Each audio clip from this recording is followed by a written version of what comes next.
ওজন বাড়তেছে হচ্ছে 2.5 কেজি, 750 গ্রামের ভিতরে তাদের দইয়ের ওজন বাড়তেছে 300 গ্রাম। 450 গ্রাম দইয়ের দাম ধরেছে আমার কাছ থেকে 160 টাকা কেজি। তাহলে 160 টাকা কেজি হলে পরে 16 টাকা সহ, তাহলে 400 গ্রামের দাম 450 গ্রামের দাম আসতেছে 16 গুণ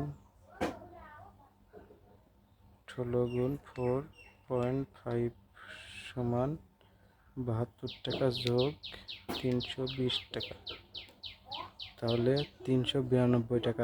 তাহলে 392 টাকা আসতেছে, আমার কাছ থেকে রাখছে 390 টাকা।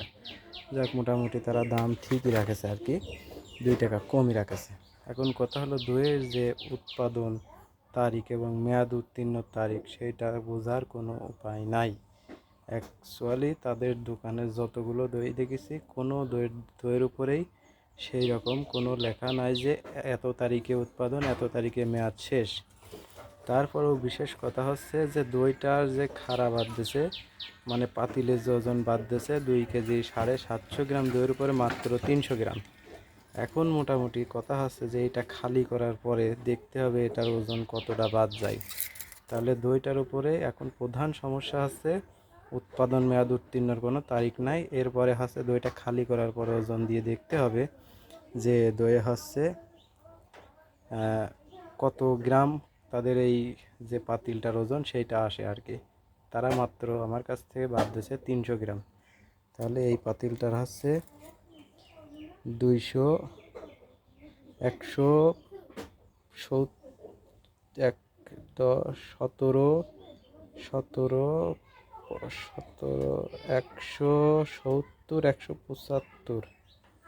170 সেন্টিমিটার এই পাতিলটার আছে, উষার আছে আর কি 175 সেন্টিমিটার। তাহলে এটা খালি করার পরে আপনাদেরকে এই পাতিলটায় ওজন দিয়ে দেখানো হবে যে এই পাতিলটার ওজন কতটুকু আসে। 175 সেন্টিমিটারের পাতিলটা যদি হয় তাহলে সেটাই মনে করবেন যে এই পাতিলটায় আমি এই জন্য এইটা মিটার দিয়ে মেপে নিলাম আর কি, 175 সেন্টিমিটার।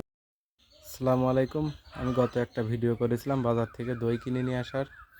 আমি 2 কেজি 750 গ্রাম দই আনিছিলাম। তারা দইয়ের পাতিল বাদ দিয়ে 2 কেজি 400 গ্রাম দইয়ের দাম রাখিছিল 160 টাকা কেজি ধরে 390 টাকা। 392 টাকা দাম হয়েছিল, 390 টাকা রাখিছিল, তারা 2 টাকা কম রাখিছিল। আর দইয়ের পাতিল বাদ দিয়েছিল 300 গ্রাম। তাহলে এখন আমরা দেখব যে এই পাতিলটার ওজন আর কি, খালি পাতিল। আমি দেখেন পাতিলটা খালি করে শুকায় নিয়ে তারপর ওজন দিছি 693 গ্রাম, মানে প্রায় 700 গ্রাম। আর পাতিলটার কিন্তু উষারে মেপে নিয়েছিলাম 175 সেন্টিমিটার। দেখেন 175 সেন্টিমিটার সেই পাতিলটাই আমি নিয়ে এসেছি। তাহলে 300 গ্রাম তারা পাতিল বাদ দিয়েছিল, কিন্তু এই জায়গায় প্রায় 700 গ্রাম, তার মানে 400 গ্রাম পাতিলের ওজন তারা দাম রাখেছে পাতিল আমার কাছ থেকে বিক্রি করে। তাহলে 60 টাকা সহ, 160 টাকা কেজি হলে 60 টাকা সহ গুণন 4 সমান 64 টাকা। তার মানে আমার কাছ থেকে তারা এই পাতিলটা বিক্রি করেই নিয়েছে 64 টাকা। তাহলে আমাদের মতো সাধারণ পাবলিকের করণীয়টা কি বোঝান, আমাদের উপায়টা কি? আমরা সব জায়গায় এইভাবে ঠকে আসতেছি। তারপরেও দইটার কোনো উৎপাদন মেয়াদ ডেট ছিল না, মানে কাগজে লেখা ছিল না, বোঝার কোনো উপায় ছিল না এই দইয়ের পাতিলে যে উৎপাদন কবে আর এটার মেয়াদ শেষ কবে।